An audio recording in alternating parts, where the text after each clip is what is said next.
नमस्कार मेरे प्यारे साथियों, आप सभी दोस्तों का आपके अपने YouTube चैनल अंडरस्टूड स्टडी पर सभी दोस्तों का स्वागत है।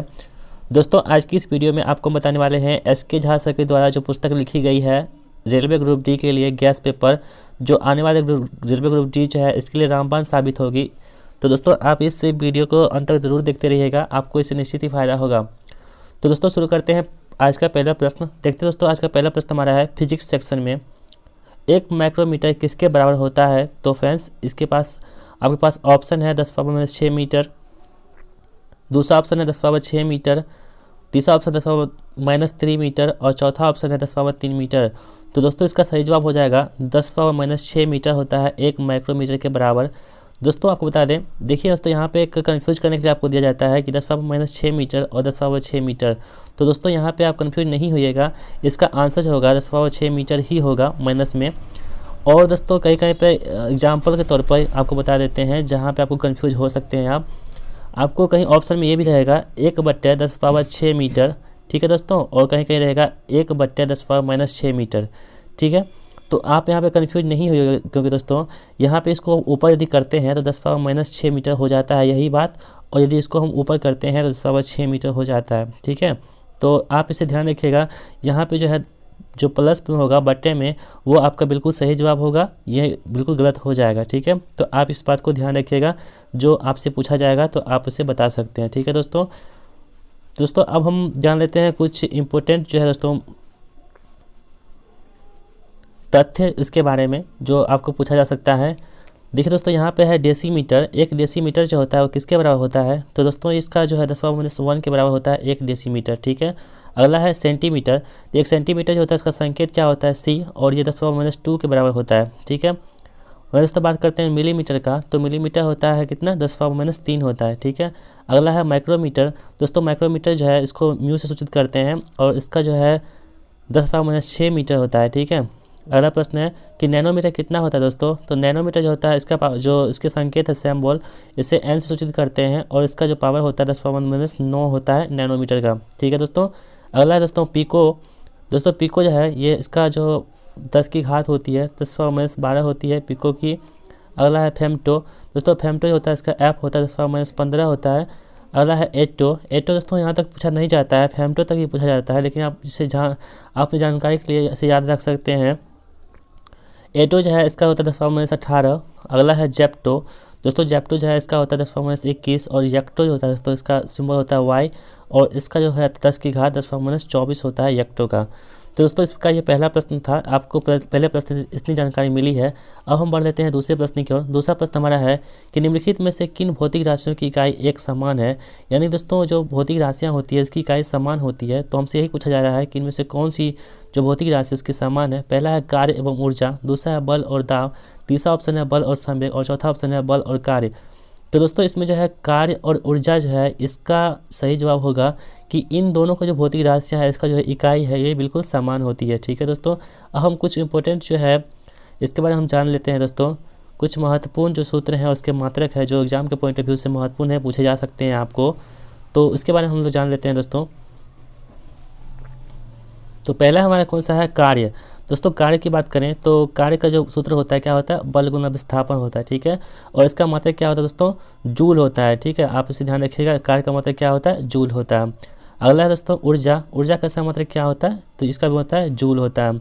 अगला है बल, बल का जो दोस्तों सूत्र होता है द्रव्यमान गुना त्वरण होता है, यानी कि F = ma होता है फॉर्मूला, तो इसका जो मात्रक होता है क्या न्यूटन होता है। अगला है दाब, दाब को दोस्तों जो सूत्र होता है बल बटे क्षेत्रफल होता है और इसका जो मात्रक होता है वो क्या होता है किलोग्राम मीटर पर सेकंड स्क्वायर, ठीक है दोस्तों। आप इसे ध्यान रखिएगा। संवेग क्या होता है द्रव्यमान गुना वेग होता है और बल गुना समय होता है जिसको संवेग बोलते हैं, और इसका क्या होता है न्यूटन सेकंड होता है इसका मात्रक, ठीक है दोस्तों। अब हम बढ़ लेते हैं अगले प्रश्न की ओर।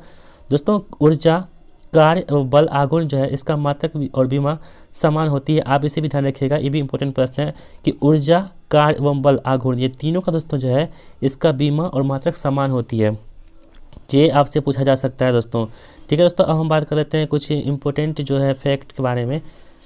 तो देखते हैं अगला प्रश्न। अगला प्रश्न हमारा है कि कार्य का मात्रक क्या होता है। तो फ्रेंड्स कार्य का मात्रक क्या हो जाएगा तो इसका आंसर हो जाएगा जूल होता है, ठीक है। अगला है शक्ति का मात्रक क्या होता है तो शक्ति का मात्रक होता है वाट, बल का सही मात्रक क्या होता है दोस्तों? तो बल का सही मात्रक क्या होता है? न्यूटन होता है बल का सही मात्रक। दोस्तों हम अपने चैनल पर यहाँ पे SK झा सर के द्वारा जो बुक लॉन्च होती है उसका हम सॉल्यूशन करवाते हैं, इसलिए आप इस चैनल को सब्सक्राइब कर लीजिएगा। यदि आप नए हैं तो सब्सक्राइब कर लीजिएगा और बेल आइकन को प्रेस कर लीजिएगा, जिससे कि आपको नोटिफिकेशन मिलते रहे इस हर एक वीडियो का। तो दोस्तों अब हम बढ़ लेते हैं अगले प्रश्न की ओर। अगला प्रश्न हमारा है कि बल का CGS मात्रक क्या होता है? तो फ्रेंड्स बल का CGS मात्रक होता है डाइन। अगला है ऊर्जा का सही मात्रक क्या होता है? दोस्तों ऊर्जा का सही मात्रक क्या होता है? जूल होता है, ठीक है। भार एवं बल का समान मात्रक क्या होता है दोस्तों? तो भार एवं बल जो होता है इसका क्या होता है? समान मात्रक होता है। अगला है प्लांक नियतांक एवं कोणीय संवेग का मात्रक जो होता है वो भी समान होता है, ठीक है। आप इसे भी ध्यान रख सकते हैं दोस्तों, ये भी यह प्रश्न है कि प्लांक नियतांक और कोणीय संवेग का जो मात्रक होता है वो क्या होता है? समान होता है, ठीक है दोस्तों। अब हम बढ़ते हैं अगले प्रश्न की ओर। चौथा प्रश्न है कि पार्सेक जो है किसकी इकाई है? तो दोस्तों पार्सेक जो होती है किसकी इकाई होती है? दूरी की इकाई होती है पार्सेक, ठीक है। डिस्टेंस की यानी कि हम दूरी मापते हैं किसमें? पार्सेक में मापते हैं। दोस्तों पार्सेक जो है किसकी ये दूरी की इकाई होती है। पार्सेक किसको कहते हैं? तो ये दूरी मापने की सबसे बड़ी इकाई मानी जाती है, जिसको हम लोग पार्सेक के नाम से जानते हैं। दोस्तों अब यहाँ पे आपसे एग्जाम में पूछा जा सकता है कि एक पार्सेक बराबर कितना होता है? तो आपको बताना होगा कि एक पार्सेक बराबर 3.26 गुना 10⁻16 मीटर होता है, ठीक है दोस्तों। 3.26 गुना 10⁻16 मीटर होता है एक पार्सेक बराबर, ठीक है दोस्तों। ये इसका मीटर में हुआ और इस पर वहीं बात करते हैं एक पार्सेक बराबर प्रकाश वर्ष की 3.26 प्रकाश वर्ष होता है एक पार्सेक बराबर। ये दोनों पॉइंट दोस्तों इंपॉर्टेंट है, आप इसे ध्यान रख सकते हैं। अगला प्रश्न हमारा है कि प्रकाश वर्ष कहते किसको है? तो दोस्तों प्रकाश द्वारा निर्वात में एक वर्ष में तय की गई दूरी की कुल दूरी को क्या कहते हैं? प्रकाश वर्ष कहते हैं, ठीक है दोस्तों। आप इसे भी ध्यान रखिएगा। और दोस्तों बात कर लेते हैं कि एक प्रकाश वर्ष बराबर होता है कितना है? तो एक प्रकाश वर्ष बराबर होता है 9.467 गुना 10⁻15 मीटर होता है एक प्रकाश वर्ष बराबर, ठीक है दोस्तों। आप इसे बिल्कुल ध्यान रखिएगा, ये कई बार एग्जाम में पूछा जा चुका है, इस बार भी पूछे जाने की संभावना है। अगला प्रश्न हमारा है कि अदिश राशि के उदाहरण कौन कौन से हैं? सबसे पहले दोस्तों आपको बता दें अदिश राशि कहते हैं किसको है? तो अदिश राशि वो राशियाँ होती है जिसमें केवल परिणाम होता है, ठीक है दोस्तों। जिसमें क्या होता है? केवल परिमाण होता है और दिशा नहीं होती है, उसे क्या बोलते हैं हम लोग? अदिश राशि कहते हैं। तो दोस्तों यहाँ पे अदिश राशि हमसे पूछा जा रहा है कि इसमें से कौन सा जो है अदिश राशि है। तो आपके पास ऑप्शन है बल, दूसरा है त्वरण, तीसरा ऑप्शन है तापमान, चौथा ऑप्शन है संवेग। तो दोस्तों इसका आंसर हो जाएगा तापमान, यानी कि दोस्तों तापमान जो है ये अदिश राशि है, जबकि बल हो गया, त्वरण हो गया, संवेग हो गया, इसमें क्या है? तो सदिश राशि के अंतर्गत आते हैं, ठीक है दोस्तों। अब हम बात करते हैं अदिश राशि के कुछ महत्वपूर्ण उदाहरण के बारे में। तो देखिए द्रव्यमान हो गया, कार्य हो गया, ऊर्जा हो गया, शक्ति हो गया, क्षेत्रफल हो गया, घनत्व, चाल, दाब, आयतन, दूरी, समय, विभव, ताप, धारा इत्यादि। ये सभी दोस्तों कौन सा है? अदिश राशि है। आप इसे एक बार और देख लीजिएगा जिससे कि आपको ये हमेशा के लिए याद हो जाएगा, ठीक है दोस्तों। अब हम बढ़ते हैं अगले प्रश्न को। छठा प्रश्न हमारा कौन सा है? देखिए दिया गया है A vector A plus vector B बराबर वेक्टर आर तथा ए बराबर बी बराबर आर है, तो ए एवं बी के बीच का कोण क्या होगा? दोस्तों देखिए यहाँ पर जब भी बराबर होगा तो आपके पास जो है यहाँ पे आर स्क्वायर की फार्मूला होती है, एक रिजल्टेंट का फार्मूला होता है दोस्तों कि √a² + b² + 2ab cos theta का होल स्क्वायर होता है, ठीक है दोस्तों। यहाँ से आर स्क्वायर निकालेंगे तो ये रूट जो है यहाँ पर चल उतर जाएगा, तो a² + b² + 2ab cos theta हो जाएगा दोस्तों। और दोस्तों आप बात कर लेते हैं आर स्क्वायर की, तो r² + 2 गुना r गुना cos थीटा, क्योंकि दोस्तों a बराबर b बराबर r दे रखा है, इसी वजह से ऐसा हो गया। दोस्तों यहाँ पे आर स्क्वायर बराबर क्या होता है? यहाँ पे आर प्लस आर, ये क्या होगा? 2r² प्लस ये 2r हो गया 2² ये हो गया cos थीटा। दोस्तों यहाँ पर हम आर स्क्वायर जो इधर आर स्क्वायर को लाएंगे इस साइड, तो r² - 2r² हो जाएगा और 2r² cos थीटा यहाँ पर हो जाएगा। तो यहाँ से हम बात कर लेते हैं -r² की, क्योंकि इसमें से घटाएंगे तो -r² बचेगा, तो ये हो जाएगा 2r² cos थीटा, ठीक है दोस्तों। अब हम दोस्तों बढ़ते हैं अगले, देखते हैं क्या आएगा। यहाँ पे cos थीटा का वैल्यू कितना हो जाएगा? -1/2 हो जाएगा दोस्तों, ठीक है। तो थीटा का वैल्यू कितना हो गया? 2π/3 इसका आंसर हो जाएगा, ठीक है। बढ़ते हैं अगले प्रश्न की ओर।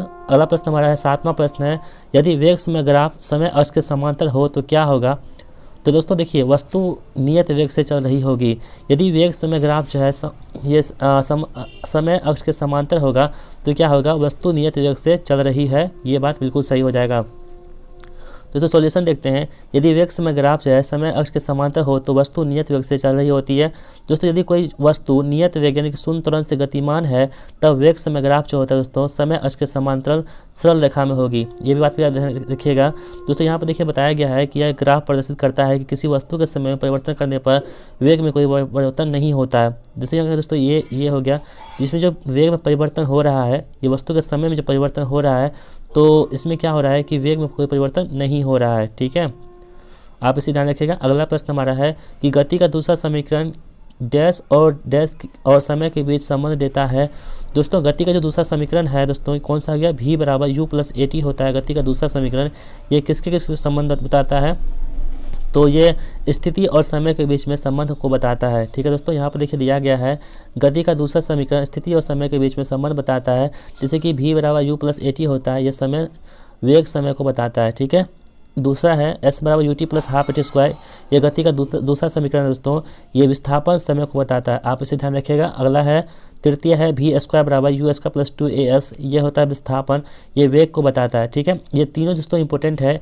यहाँ पे आप इसे ध्यान रखिएगा कि पहला समीकरण कौन सा हो गया, v बराबर यू प्लस ए टी, दूसरा होता है s बराबर U T plus half A T square, तीसरा होता है v स्क्वायर बराबर यू स्क्वायर प्लस 2as। ठीक है दोस्तों, तो पहले से क्या प्राप्त होता है हमको, वेग समय को बताता है। ठीक है, दूसरे से क्या प्राप्त होता है, विस्थापन समय को बताता है, तीसरा क्या होता है, विस्थापन वेग को बताता है। किसमें, ये गति का तीसरा समीकरण है दोस्तों। ठीक है, बढ़ते अगला प्रश्न का नंबर प्रश्न हमारा है वेग में परिवर्तन लगने वाले समय क्या कहलाता है। तो दोस्तों इसे क्या कहते हैं, त्वरण कहते हैं। यानी दोस्तों कोई वस्तु यदि यहाँ पे ए बिंदु पर है और फिर कोई वस्तु बी बिंदु पर है, यहाँ से यहाँ के बीच में कोई जो मान लीजिए कि एक गाड़ी है यहाँ पे, ये 50 किलोमीटर प्रति घंटा की रफ्तार से चल रही है। ठीक है दोस्तों, या जब बी पे पहुँचती है तो कितना हो जाता है, 60 किलोमीटर प्रति घंटा हो जाता है।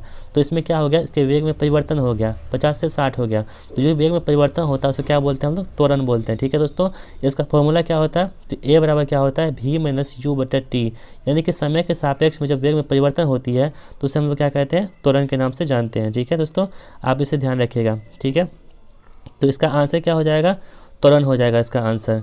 ठीक है, देखिए दोस्तों यहाँ पे है वेग में परिवर्तन लाने वाले समय को क्या कहते हैं, त्वरण कहते हैं। त्वरण क्या है दोस्तों, तो त्वरण एक सदिश राशि होती है। ठीक है, और इसका मात्रक क्या होता है, मीटर प्रति सेकंड स्क्वायर होता है त्वरण का मात्रक। ठीक है दोस्तों, और दोस्तों बात करते हैं आवेग की। तो यदि कोई बल किसी वस्तु पर कम समय तक कार्यरत रहे तो बल और समय अंतराल के गुणनफल को क्या बोलते हैं, वस्तु का आवेग कहते हैं। दोस्तों आवेग बराबर क्या होता है, संवेग माइनस परिवर्तन, यानी कि बल गुना समय माइनस अंतराल होता है, ये आवेग कहलाता है। दोस्तों यदि आप हमारे वीडियो को पसंद करते हैं तो आप हमारे चैनल को सब्सक्राइब कर लीजिएगा और दोस्तों में ज़रूर शेयर कीजिएगा। दोस्तों आप इस वीडियो का यदि PDF लेना चाहते हैं तो आप हमारे टेलीग्राम ग्रुप को ज्वाइन कर लीजिएगा, जहाँ पे आपको यह PDF मिल जाएगा। अब दोस्तों बढ़ते हैं अगले प्रश्न की ओर। कोई पिंड वेग v के साथ ऊपर की ओर ऊर्ध्वाधर रूप से फेंका जाता है या ऊंचाई s तक पहुँचने के लिए पृथ्वी की ओर लौट आती है, पिंड द्वारा तय की गई दूरी विस्थापन का अनुपात क्या होगा। तो दोस्तों इसका आंसर हो जाएगा कौन सा, अनंत हो जाएगा। ठीक है दोस्तों, कोई पिंड वेग v के साथ ऊपर की ओर ऊर्ध्वाधर रूप से फेंका जाता है या ऊंचाई s तक पहुंचने के बाद पृथ्वी की ओर लौट आता है, पिंड द्वारा तय की गई दूरी तथा विस्थापन का अनुपात क्या होता है, अनंत होता है। ठीक है दोस्तों, ये देखिए यहाँ पर देखिए दूरी क्या होती है, h होती है, विस्थापन क्या होता है 0, तो दूरी बटे विस्थापन क्या होता है, h बटे 0, यानी कि h बटे 0 करेंगे तो क्या हो जाएगा हमारे पास, इन्फिनाइट आ जाएगा, यानी कि अनंत आ जाएगा। ठीक है, अगला प्रश्न हमारा है कि निम्नलिखित ग्राफ क्या प्रदर्शित करता है। देखिए जो ग्राफ है दोस्तों यहाँ पे वेग दे रखा है, ये समय दे रखा है और ये, तो इसमें क्या कहता है, क्या बताता है, तो दोस्तों ये बताता है एक समान त्वरण को बताता है। ठीक है दोस्तों, यह ग्राफ दर्शाता है कि किसी वस्तु के समय में समान परिवर्तन करने पर वेग समान मात्रा में बदलता है। एक समान त्वरण को अचर त्वरण भी कहा जाता है। दोस्तों यदि किसी वस्तु के वेग में समान समांतरालों के में समान परिवर्तन होता है तो वस्तु का त्वरण एक समान त्वरण कहलाता है, आप इसे ध्यान रखिएगा। दोस्तों एक न्यूमेरिकल है हमारा, देख लेते हैं। किसी वस्तु का नियत त्वरण जो है दोस्तों यहाँ पे ए कितना दे रखा है, ए दे रखा है कितना, 10 मीटर प्रति सेकंड स्क्वायर। ठीक है दोस्तों,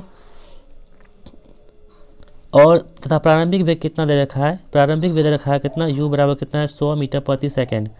ठीक है, प्रारंभिक वेग को उससे शुरू करते हैं। थोड़ा सा पेन को थोड़ा छोटा कर देते हैं दोस्तों, क्योंकि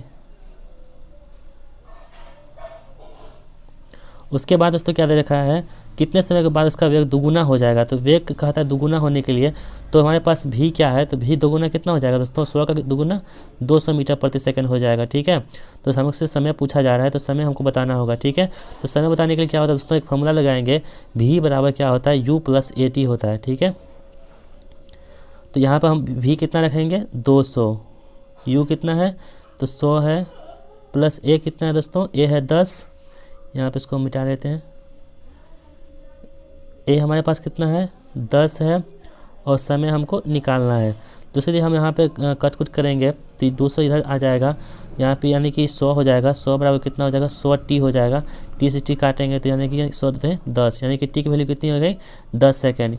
यानी कि दोस्तों यहाँ पे क्या हो जाएगा, 10 सेकेंड इसका आंसर हो जाएगा। ठीक है, तो दोस्तों इस वीडियो में बस इतना ही रखेंगे, मिलेंगे नेक्स्ट वीडियो में। ये दोस्तों आपको ये हमारी वीडियो पसंद आई हो तो आप हमारे चैनल को सब्सक्राइब कर लीजिएगा और बेल आइकन को प्रेस कर लीजिएगा, जिससे कि आपको आने वाले वीडियो का नोटिफिकेशन मिलते रहे। तो दोस्तों आपसे लेते हैं इसी वीडियो में विदा, मिलेंगे नेक्स्ट वीडियो में, तब तक के लिए जय हिंद, वंदे मातरम।